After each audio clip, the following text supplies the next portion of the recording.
Welcome to the latest Orion Private Wealth Management newsletter.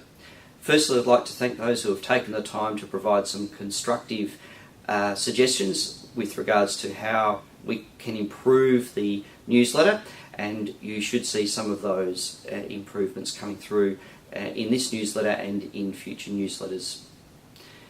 Turning to the budget, it's very clear that there will be some changes announced in the budget. Unfortunately, it's unclear as to what those changes are.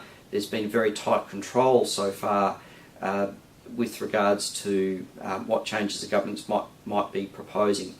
The Assistant Treasurer, Kelly O'Dwyer, has made it clear that there will be some tax changes.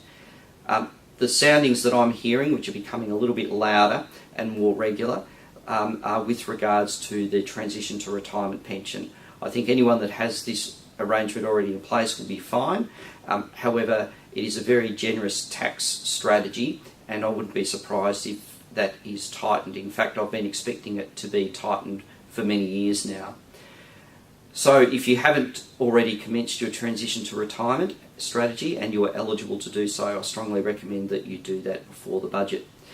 The second area that could be subject to change, as I've mentioned in previous newsletters, is the bring forward provisions, which enable someone to contribute $540,000 in a single year into their superannuation. I would not be surprised if this is modified in this budget. Since the last update, I have been conducting a number of reviews with fund managers. The reason for that is that opinion is very divergent at the moment as to where the economy is, where the risks lie, and also where the opportunity lies. And so I'm seeing quite a difference in the portfolio positioning of fund managers. In the last fortnight, I've had private meetings with APN Property, Perpetual Funds Management, Vanguard, PIMCO and Goldman Sachs. And all of those meetings have been very constructive and have assisted greatly in understanding their house view of the market, their outlook, and also how they're positioning their portfolios. As we conduct our reviews, I'll be discussing that personally with you, and it may lead to some minor changes within the portfolio settings for your various portfolios. I'd also like to bring to attention the opportunities that exist with business grants, and they're particularly of the focus at the moment. Very few people realise the magnitude of business grants that the government offers. It is approximately $40 to $50 billion each year that the government, across all three levels, local, state and federal, provide to businesses to assist them grow. Of particular interest to the government and for providing grants at the moment is in relation to training and employment, export development and R&D.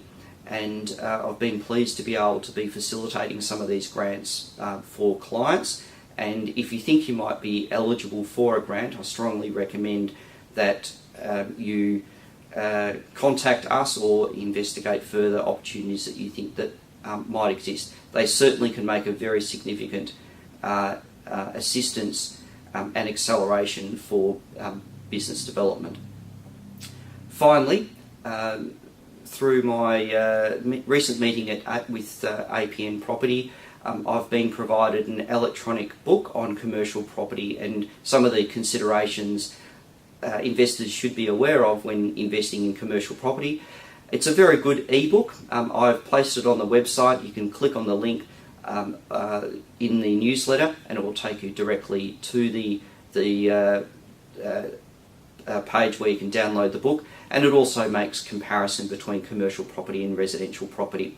I'm adding further resources to the website that I aim to be of interest to clients and will add further value to your experience with Orion Private Wealth Management.